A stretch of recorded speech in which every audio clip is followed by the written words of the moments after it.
Donc, je m'appelle Fabien Rakidel, je suis consultant SEO, aussi admin de VIP SEO, la plateforme de netlinking, de création de PBN, une marketplace d'achat et de vente de sites et de noms de domaine.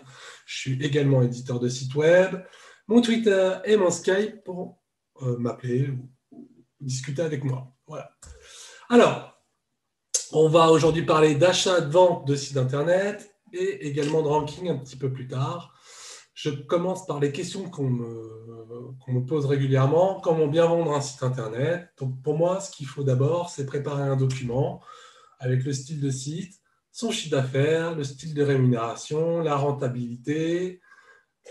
Si c'est un site d'e-commerce, il faut donner si c'est du stock, si c'est un dropshipping, si c'est une autre mode. Le coût de gestion du site par an, l'hébergement, je ne sais pas, il y a plein de choses des fois. Le nombre de contenus, le référencement SEO, BL, trafic mots-clés, l'image de marque, si la marque est reconnue, la croissance, l'avenir du secteur, très important, la communauté, les CMS ou un code propre facile à reprendre, et la liste des régies si c'est de l'affiliation, bien évidemment, parce qu'on ne connaît pas toutes les régies, parfois on a des surprises. Voilà, donc ça c'était un petit check rapide pour pouvoir bien vendre un site internet. Il faut préparer ces documents. Alors, les critères qui peuvent peser sur le prix. Au-delà du chiffre d'affaires, pour moi, qu'est-ce qui peut peser sur le prix? C'est l'ancienneté du site, depuis combien d'années le site gagne de l'argent, le nombre d'inscrits sur la base mail, forum, etc. Si vous avez créé des widgets ou des plugins développés sur mesure, le trafic des réseaux sociaux ou référaires, le temps de maintenance du site, le trafic SEO et la qualité des backlinks. Ça, pour moi, ce sont des critères qui pèsent souvent sur le prix. Pourquoi l'ancienneté du site reste important? Le site qui a moins d'un an, il faut s'en méfier, surtout si on paye cher, car souvent il ne s'est pas pris d'update Google. C'est souvent un marché nouveau, avec peu de concurrence, donc du coup c'est attaquable. C'est souvent une niche particulière. Et attention au style de rémunération. Par exemple, si c'est du rev share, il va falloir demander si on peut avoir le compte, parce que sinon vous allez perdre toutes les rémunérations. Voilà. Pourquoi le nombre d'années de rémunération d'un site est important? C'est signe de stabilité du site, que la thématique ou la niche est déjà bien connue, et ça veut dire que tu es devenu un expert de cette niche, ça veut dire que le site est légitime, voilà. Donc pour le vendeur, l'idéal c'est de vendre le site à un prix quand son CA est au plus haut, ou un site quand son CA est pas trop haut. C'est là où on vend le mieux, soit le plus cher, soit le plus rapidement. Euh, Entre les deux, c'est pas toujours facile parce que souvent on veut plus d'argent et alors que le site ne vaut pas tant que ça. Pour les acheteurs, attention de bien regarder les rémunérations tous les mois et pas regarder que les rémunérations globales. Et souvent, il y a des saisonnalités et des baisses. Et là, je donne un exemple assez sympa qu'on a eu il n'y a pas très longtemps. Voilà, je demande les rémunérations du site. On me dit que le site gagne 35K de com mission, donc ça veut dire que c'est de l'affiliation, sur 2 ans. Et quand j'ai demandé les chiffres un peu plus précis, on m'a donné 25K en 2019 et 10K en 2020. Il y a donc bien un problème sur le site. Et en fait, le problème sur le site, c'était que déjà en 2019, ils vendaient beaucoup plus de liens qu'en 2020. Et surtout, le trafic a commencé à baisser. Donc lui, il était focalisé sur les 35K et je me rappelle un peu, ouais, qu'il en voulait 50K. Donc pour moi, c'était un peu compliqué. Voilà. Alors quand vous avez une communauté, c'est pareil, le nombre d'inscrits, c'est important, mais en fait, c'est surtout important si les gens postent, que ça bouge, que ce n'est pas des fantômes. C'est pareil pour une newsletter, combien d'abonnés c'est bien, mais ça ne suffit pas. Il faut savoir le nombre d'abonnés qui ouvrent le mail et qui la lisent. Euh, voilà. Si vous avez fait un widget, alors ça c'est très intéressant, il faut savoir si c'est un widget, par exemple là je donne un exemple de Clearblue qui a fait un widget WordPress qu'on peut installer. Je trouve ça super, c'est-à-dire que chaque fois qu'on installe ce widget-là sur un WordPress, on peut obtenir déjà un lien vers Clearblue. Donc pour celui qui a fait le widget, il peut avoir un petit lien sympa. Et ça permet d'avoir une plus-value parce que certains widgets peuvent faire des choses que tu ne peux pas créer toi-même tout de suite comme ça et pour 0 €. Le trafic des réseaux sociaux, ça peut être important. C'est aussi du trafic parfois, par exemple sur le sport. Là, j'ai pris Foot Mercato. Ben, on se rend compte que quand même, voilà, les réseaux sociaux, ça pèse pratiquement 7% sur le trafic de footmercato.net. C'est pas rien. Voilà, c'est pas négligeable pour ce site-là.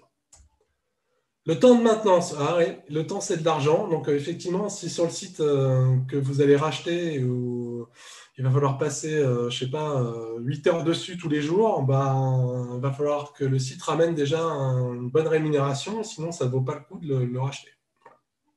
Selon moi, bien sûr. Le trafic SEO, alors il faut faire attention, le trafic SEO, il peut être trompeur avec la marque, Google Images, Google Vidéo, les box, les autres questions, Google Actu et Discover. Tout ça est souvent tout mélangé dans le trafic SEO. Alors souvent, moi, je demande, encore une fois, toutes ces infos-là, je les demande surtout pour les achats vraiment élevés, au-dessus de 5 ou 10K déjà, parce qu'en dessous, bon, bah, c'est pas très grave et on peut vite les récupérer avec de la vente de liens au pire ou développer bien le site internet, mais en tout cas, voilà, c'est pas majeur. Donc là, en fait, voilà, souvent on confond tout le trafic SEO Google Actu est confondu complètement. Là, par exemple, il y a un site qui s'appelait Technosciences, qui est très intéressant. Mais ce site-là, pendant des années, pendant 2 ans, il sortait sur le mot-clé Gearbest. Gearbest, on avait de l'actu ici. Et aujourd'hui, il n'y a plus d'actu. Il n'y a plus d'actu sur cette marque-là. Donc, ça veut dire que c'est X euros en moins tous les mois, parce que ces actus-là sont quand même moins visibles aujourd'hui qu'il y a 2 ans. Voilà. Donc, il faut faire très attention. Les box actualités peuvent disparaître, surtout sur des marques. C'est un trafic non stable dans le temps, c'est-à-dire que n'importe qui peut venir vous attaquer plus facilement sur votre niche et vous prendre des places parce que les box Google Actu, c'est pas facile. Donc, faire attention à ça. C'est un trafic SEO. Vraiment, il faut connaître le secteur. Et c'est la même chose sur Discover. Là, je vais te donner juste un exemple sur Google Actu. Voilà. Le trafic marque, bah, c'est un bon exemple. Moi, je donne souvent cet exemple. Le Bon Coin, quand on n'arrête pas de me dire le Bon Coin fait un SEO incroyable. Bah, le Bon Coin a un SEO incroyable. Dans les premiers keywords, moi, je vois aucun mot-clé, entre guillemets, SEO. Je vois leur marque. Alors, c'est franchement bravo parce que ça veut dire qu'ils n'ont pas vraiment besoin du SEO. C'est déjà beau. C'est-à-dire que c'est un site qui va toujours tourner même s'il a un problème avec Google. Mais en SEO, il n'y a pas trop de requêtes SEO. Le trafic Google Images, ça peut être un souci. C'est-à-dire que quand on utilise des outils comme Ahrefs, SEMrush ou autres, là c'est Ahrefs notamment, on peut voir plein de mots-clés comme ça. On se dit, oh là là, on est premier. Mais en fait, on n'est pas premier du tout dans Google SERP normal. On est dans Google Images, en fait, tout simplement. Et donc, du coup, pareil, ce trafic-là, il faut faire très attention. Pour moi, il a une valeur... c'est pas stable. Donc, c'est une valeur le prix de sa valeur est très faible.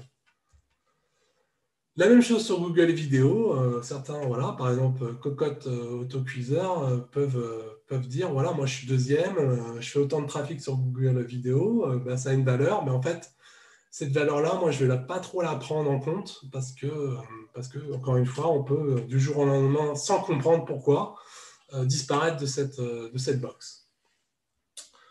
Alors, les box, autre question, c'est le trafic SEO du moment qui trompe un peu tout le monde. Par exemple, dernièrement, on a voulu vendre un site sur VIP, là. La personne, je regarde dans Ahrefs et je ne vois pas trop de trafic. Et la personne elle me dit, bah oui, mais moi, je fais plein de trafic. Regarde regarde dans Google Search Console. Et effectivement, il avait plein de mots-clés. Alors là, j'ai donné un exemple autre. Mais voilà, si on tapait Cookéo, si on clique sur le premier lien, dans Autre question, on tombe sur un site de MFA, et alors qu'il rentre nulle part, en fait. Et donc ça, effectivement, ce trafic-là, ça fait beaucoup de trafic SEO dans la Google Search Console. On ne le voit pas du tout sur Ahrefs ou SEMrush, mais c'est encore, pour moi, un problème, ce trafic-là, parce qu'il ne sera pas stable dans le temps, la box peut disparaître, il peut se passer plein de choses. Attention à ce genre de box. C'est très bien pour un moment donné, c'est très bien quand vous êtes l'éditeur et que vous ne voulez pas vendre, mais quand vous voulez le vendre, attention, ça peut être un piège pour l'acheteur. Trafic SEO dans le temps, attention de bien regarder la concurrence, voilà. Donc là, vous voulez racheter un site internet, on regarde la SERP, les mots-clés, on regarde ce qui se passe en page 2. Et en page 3, s'il y a de la concurrence comme des médias qui arrivent, il y a forte chance qu'il peut se passer des petits soucis pour vous dans le futur. Voilà. Et donc, du coup, pour les vendeurs, pour moi, il faut vendre rapidement un site internet dès que la niche est arrivée à maturité, c'est-à-dire que dès que vous ne voulez plus combattre contre d'autres, parce que ça va devenir compliqué et que vous n'avez pas les mêmes budgets.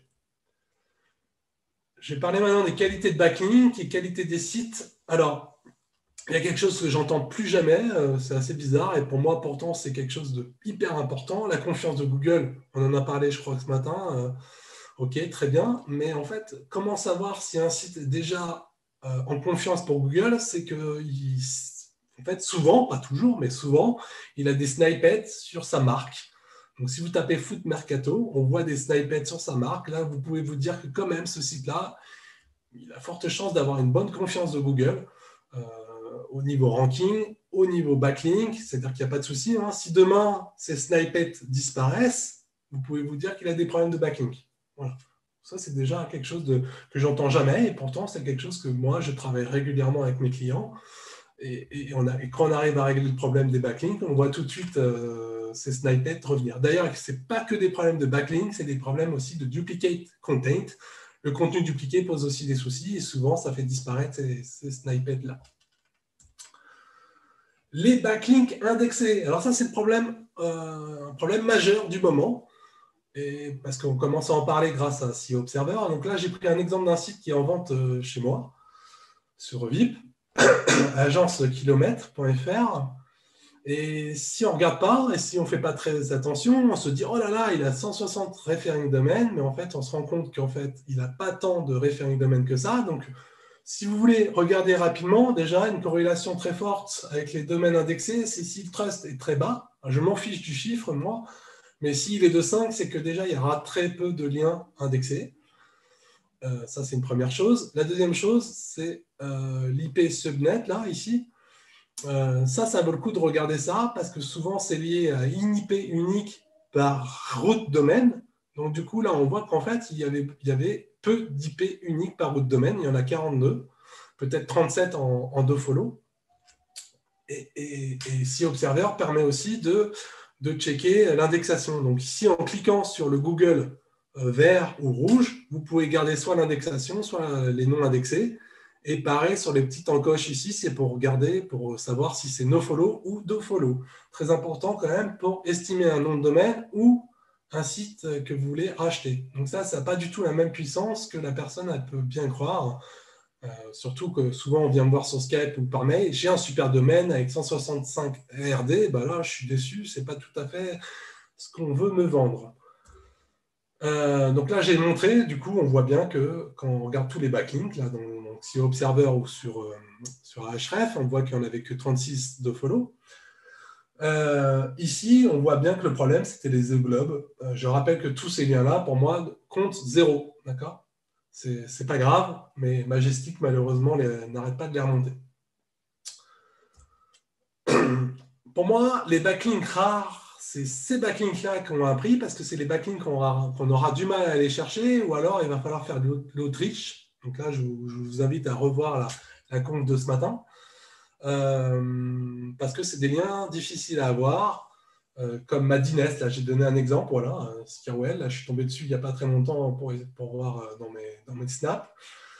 Il avait quelques liens rares qui m'intéressent. Bon, effectivement, sur les liens rares, on ne peut pas trop contrôler l'encre, mais ça donne de la popularité, ça donne de la confiance, et c'est ces liens qui sont pour moi importants. Donc du coup, qu'est-ce que j'ai fait? J'ai fait un check pour savoir si c'est indexé, et on voit que tous ces domaines-là sont indexés. Donc il a quand même 1, 2, 3, 4.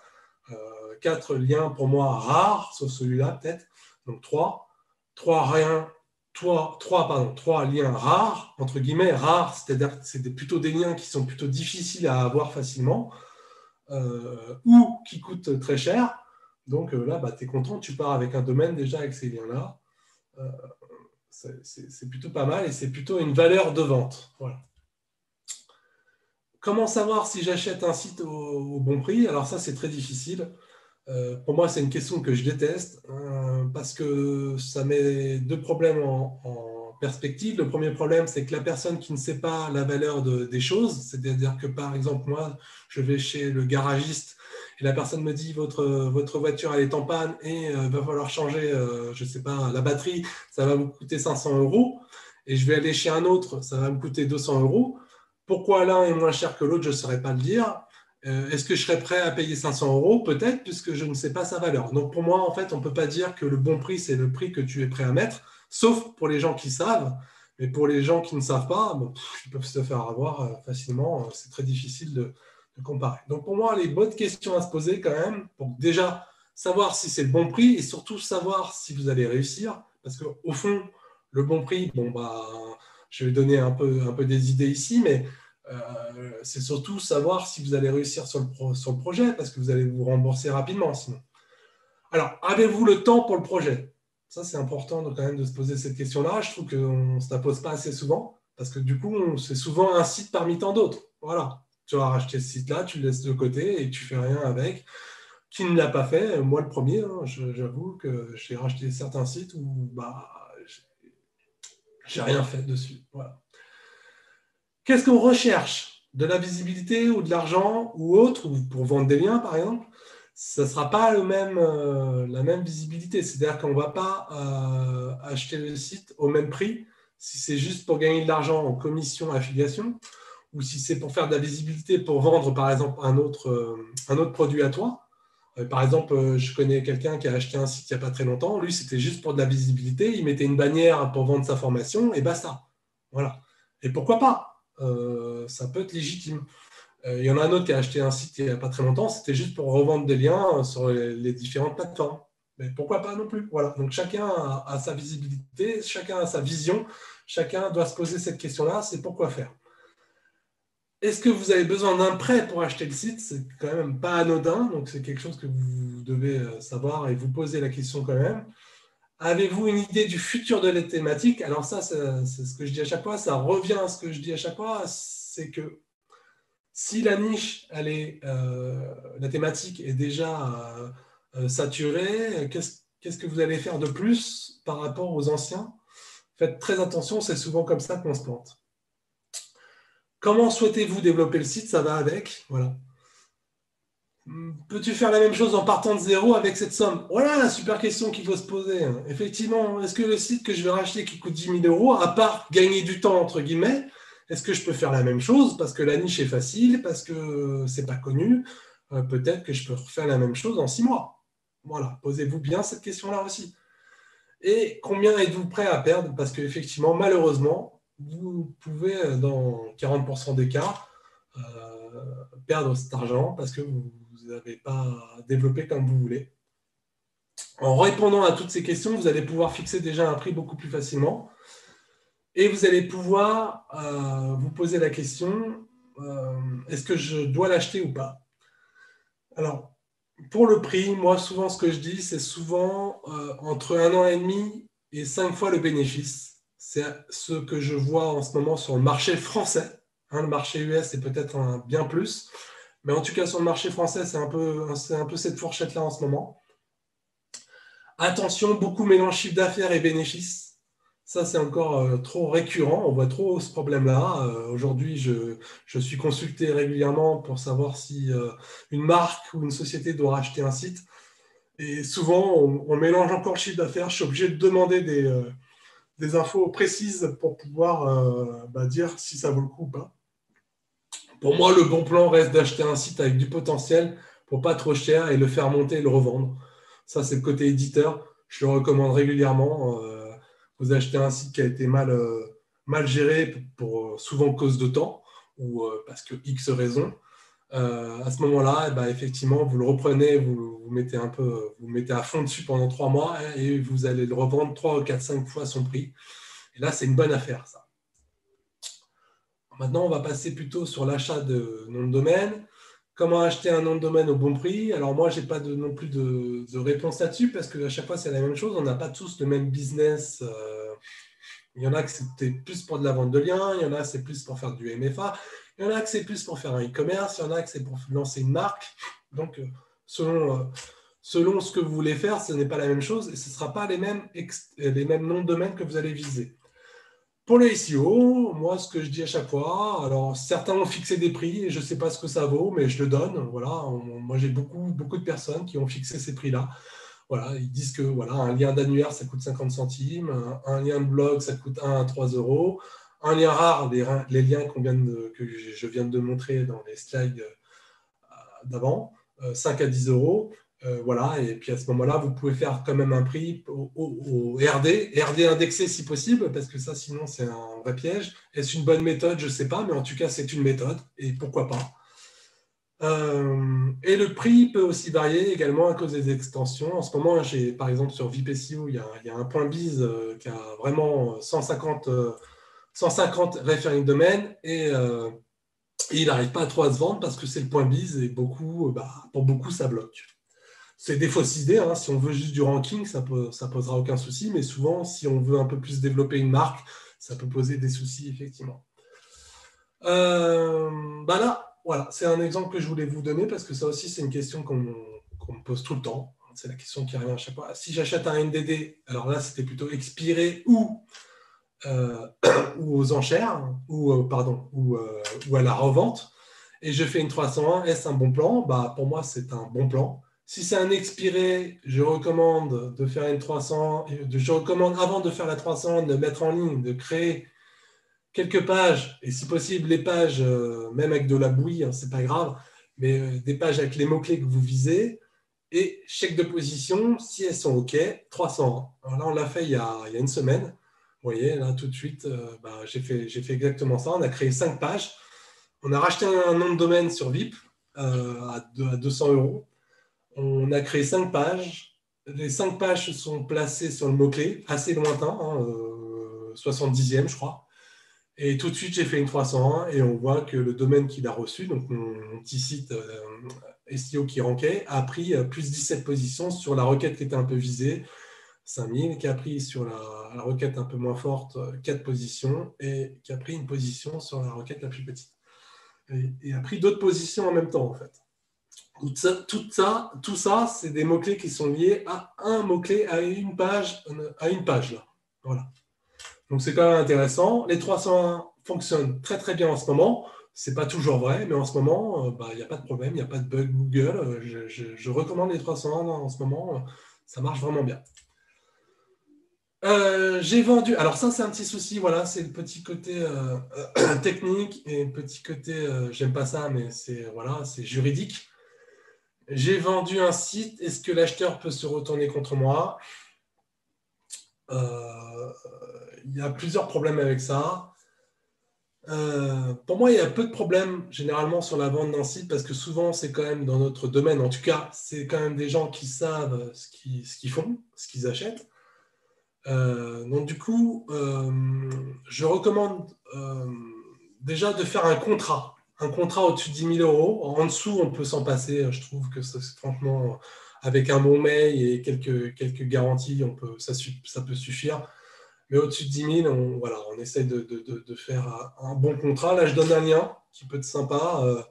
Le contrat, il est de base plutôt bon. Je l'ai fait revoir par un avocat. Il m'a dit que c'était plutôt correct et que lui, ça ne lui posait pas de soucis. Donc, je vous le recommande. Voilà. Par contre, moi, j'ai eu des soucis dernièrement là.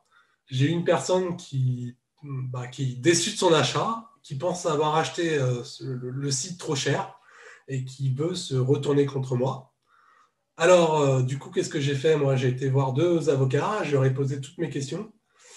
Donc, globalement, qu'est-ce qui en ressort? C'est que la marketplace n'a pas de garantie là-dessus. C'est-à-dire que moi, je n'ai pas de garantie de conseil, je n'ai pas forcé la vente et la personne n'a pas demandé plus d'infos. C'est-à-dire que les infos qu'il y avait sur VIP SEO, c'était suffisant. On n'a pas enjolivé la vente, c'est-à-dire qu'on n'a pas triché sur les chiffres. Donc, en fait, quelque part, on est garanti, enfin, il n'y a pas de 100%, mais il y a peu de chances qu'on puisse se faire attaquer. Donc, ouf pour la marketplace. En revanche, j'ai du coup posé la question sur si j'étais un intermédiaire, quelqu'un qui revendait, qui créait des documents pour revendre et enjoliver un peu la vente, c'est-à-dire que on va cacher un peu les vices de forme, entre guillemets, quoi, hein, mais des fois, c'est caché subtilement, hein, c'est pas pour nuire, mais voilà. À ce moment-là, ça peut poser problème. Donc, du coup, l'acheteur, s'il se sent lésé, il suffit qu'il fasse appel à un expert. Et si cet expert-là arrive à prouver que le document qui a été fourni est un peu trompeur, il peut se demander le remboursement. Voilà. Donc ça, c'est quelque chose qu'il faut, et même réparation d'ailleurs. Donc c'est quelque chose qu'il faut savoir. Donc faites attention quand même, ceux qui veulent revendre, de ne pas trop enjoliver et pas trop mentir sur les infos. Voilà, donc là on arrive dans la partie ranking. On a fait un rachat de site. Qu'est-ce qu'on fait après, quoi? Voilà. Donc par exemple, là, je suis parti, allez, avec délire complet, je me suis dit, je rachète la jolie maison.fr, qu'est-ce que je fais? On voit qu'il y a eu quand même beaucoup de problèmes, comme tous les méfaits en ce moment.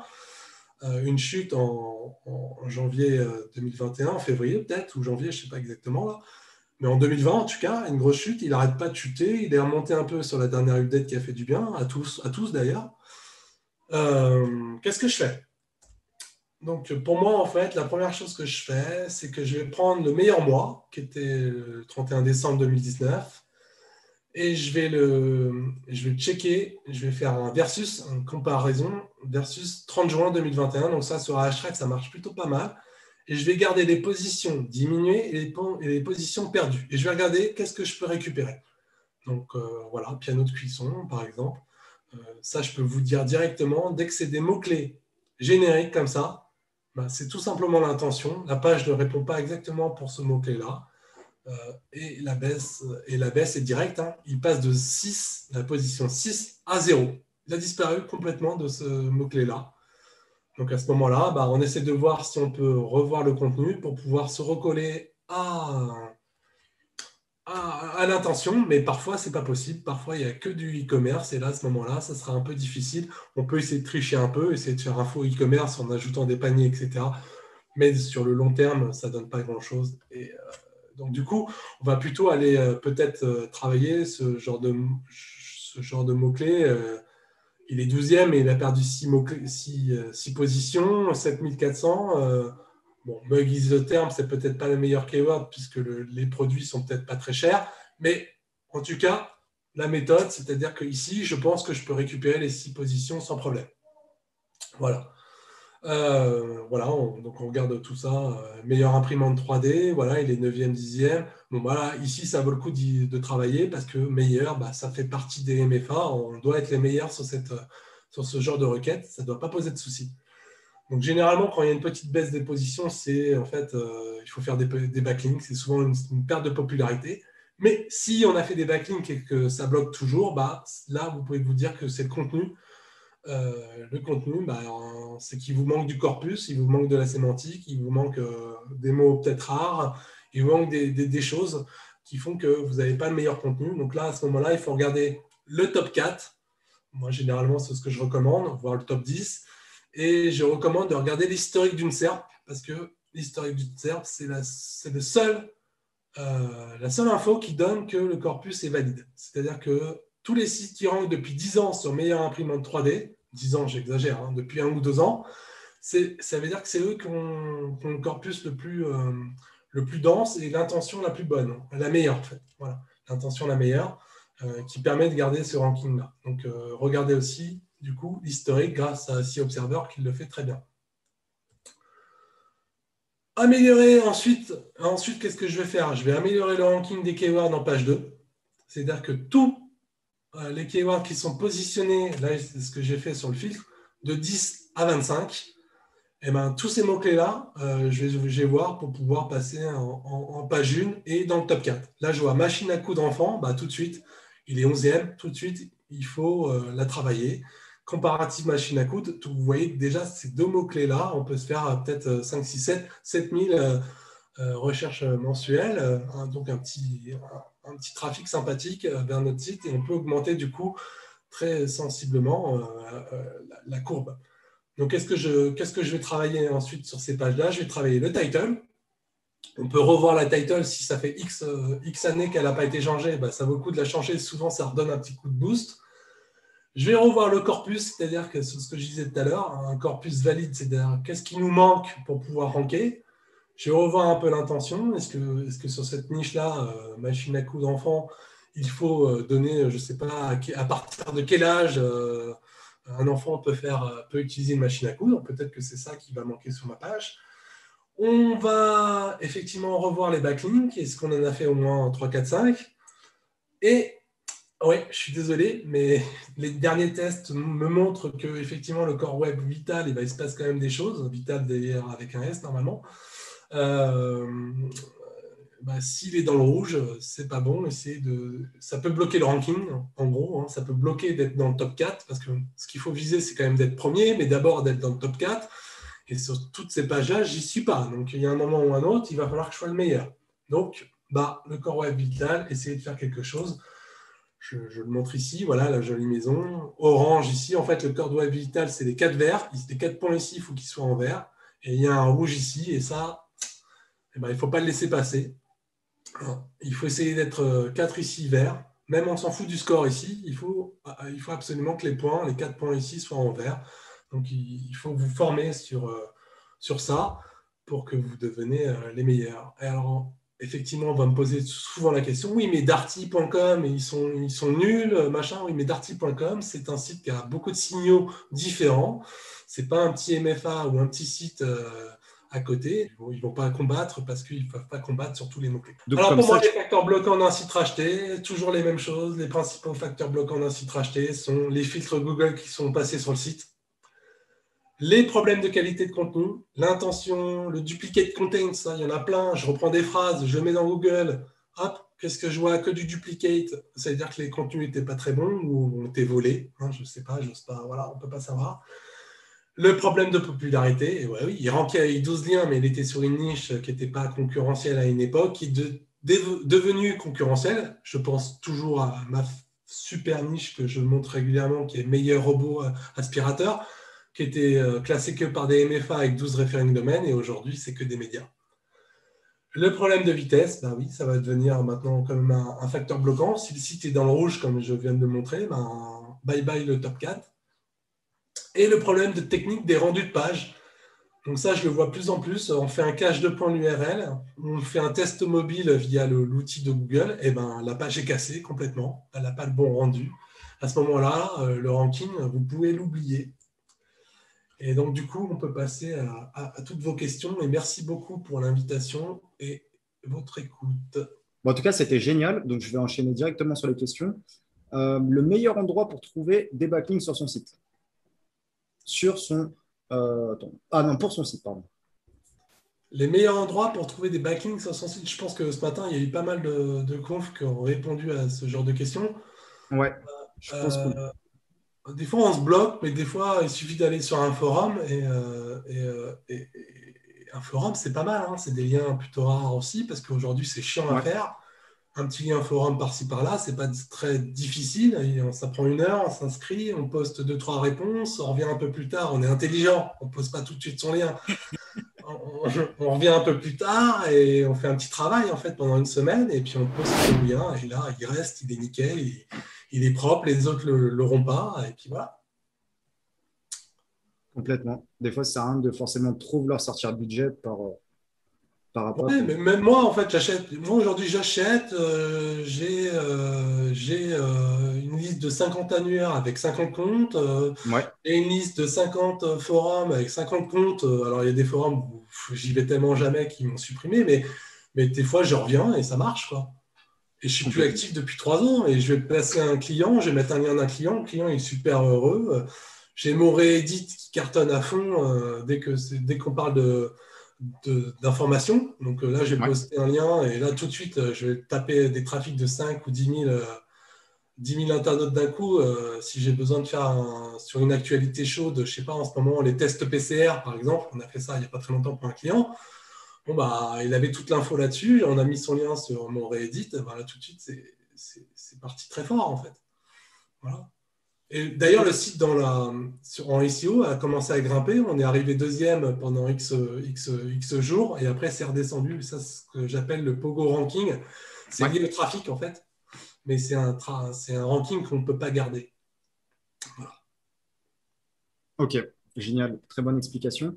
À ton avis, le prix des noms de domaine expirés monte fort ces derniers temps, donc principalement .fr, enfin, je pense, vu qu'on est marché francophone. C'est justifié selon toi ou non? C'est justifié par la vente de liens, tout Ok. simplement. En fait, en France, on est très vendeur de liens. On a un marché qui est incroyable. Je crois qu'il y a 33 plateformes de vente de liens. C'est quand même, pour moi, c'est incroyable. C'est du jamais vu. C'est Donc vrai. forcément, quand on achète un domaine à 10 000, 9 000 euros, même si le projet est capote, au pire des cas, on vendra des liens à 100, 200 et on se rembourse très rapidement. Donc ouais, c'est normal que ça parte très fort. Est-ce que tu as eu beaucoup de sites que potentiellement tu as rachetés et où tu n'as pas forcément réussi à bien les valoriser pour en faire un bon ROI, si je peux dire? Ou tu as toujours réussi à retomber sur tes pattes, à Dans le le revendre temps, j'ai peut-être? toujours réussi à retomber sur mes pattes en me posant les bonnes questions, c'est-à-dire qu'en fait, moi j'ai un problème de coup de cœur. Et donc du coup, Ok. je serais tendance à me mettre 50 000 d'un coup là et l'acheter parce que j'adore le domaine et voilà. Et ça, en fait, j'ai compris que c'était une erreur. J'ai fait une erreur une fois sur 15 000 euros où j'ai fait vraiment de la merde. Et depuis que j'ai compris que je me pose 2 secondes, je pose toutes les questions que j'ai données à la conf, je regarde est-ce qu'avec la même somme, je peux faire la même chose ou pas, je ne fais plus d'erreur. Tu fais plus Ok. d'erreur et généralement dans le temps, allez, si tu n'es pas remboursé en un an, tu te rembourses en 2 ans et c'est déjà énorme. Une entreprise que tu rachètes à l'ancienne, des fois tu te Mais rembourses en 12 ans, d'accord? c'est clair. Donc sur le C'est web, clair. c'est déjà énorme de se rembourser 1, 2 ans, 3 ans, 4 ans, c'est déjà bien. C'est vrai que c'est hyper profitable, ouais. Comparé à d'autres business Moi, c'est comme ça physiques que ou je fais, autres. hein. Je suis à l'ancienne aussi, donc je compare aussi à l'ancienne, parce que du coup, voilà, ça remet un peu les chiffres, ouais, ça remet un peu les pieds sur terre, quoi. Est-ce que tu as vendu plus que des sites, peut-être vitrine haute, mais des sites avec vraiment des projets, tu vois, type pas startup, mais des sites avec vraiment une utilité, pas que SEO? Alors moi, je suis très SEO parce que l'esprit startup me pose des soucis. Ouais, ouais, ouais, startup, c'est un grand mot. Ça, c'est mon côté à moi, hein, mon côté un peu hacker, tout ça, Mm, mm. qui revient à chaque fois. Non, mais en fait, effectivement, moi j'ai toujours dit, je crois que je l'ai dit dans plusieurs confs, que ma plus grosse tristesse pour le moment, c'est que j'ai pas lancé une marque incroyable. Ouais. Mais parce que, en fait, c'est parce que ma marque, en fait, c'est moi. Sans être méchant, aujourd'hui, c'est en fait, voilà, c'est ce truc que je sais bien faire, c'est un peu me mettre un peu en avant, mettre un peu mes recherches en avant. Et je sais pas forcément mettre un service en avant. Donc, euh, parce que je vais pas faire des mails réguliers, c'est pas ma stratégie marketing, c'est pas moi en fait, c'est pas moi. Voilà, donc comme c'est pas moi, ça va être compliqué chez moi pour ce genre de choses. Mais je saurais faire. En fait, il faudrait que je prenne quelqu'un qui s'occupe de cette partie-là, tout simplement, si je voulais Ah vraiment oui. faire ce genre de choses. Mais c'est vrai que ça peut être d'autres problèmes. Après, c'est une autre vision, Oui, quoi. C'est pas plus dur que le personal branding ou l'inverse, hein. C'est différent, je trouve. c'est différent, c'est autre chose. Je sais pas bien faire ça, donc j'ai compris un jour que je n'étais pas très bon là-dessus, donc il fallait mieux que je fasse ce que je sais faire, en fait, tout simplement. Juliane, tu aurais des questions ou pas? Il y a quelqu'un dans le chat qui avait dit il n'avait pas bien compris ce que c'était le Core Web Vital. C'est le page speed qu'on peut voir là, ici, là. Ici, c'est le first contain paint, le large contain paint, le first input delay et le cumulative lay chef. Il faut que tous ces Ok. points-là soient au vert pour avoir le Core Web Vital, on va dire ce qu'on appelle bon, c'est-à-dire pas lent, pas moyen, mais bon. Voilà. Et ça, on le voit dans la Search Console, cette info-là. Les signaux web vitaux, je crois. Ok. Top. Ok. Une dernière question, Juliane, peut-être? Il y a quelqu'un qui avait repris ce que tu avais dit tout à l'heure par rapport au, tu as dit 1 an et demi à x5 sur le bénéfice. Il n'avait pas très bien compris justement ce que tu voulais dire par là.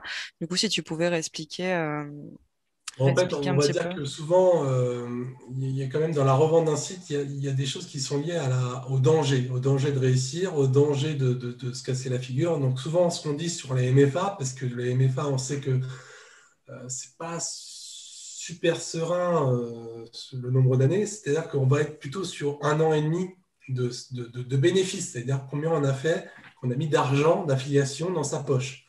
C'est-à-dire qu'un site, on gagne avec un site à 2 000 euros par mois, donc Mhm. ça va faire 24 000 sur un an. Voilà, on va faire 30 000 par exemple, ou 35. Et voilà, on va le vendre et on va essayer de le vendre 30 000. Voilà. Et voilà. Maintenant, j'ai un e-commerce qui existe depuis 10 ans, qui fait tant de chiffre d'affaires et de résultats nets. Les produits, j'ai une commission là-dessus. C'est des produits qui ne sont pas périssables. Je suis le meilleur sur ma niche. Bah là, à ce moment-là, effectivement, lui, il a de la valeur. Il peut vendre 3 fois son bénéfice, 5 fois son bénéfice. Il n'y aura pas de souci, en fait. Voilà.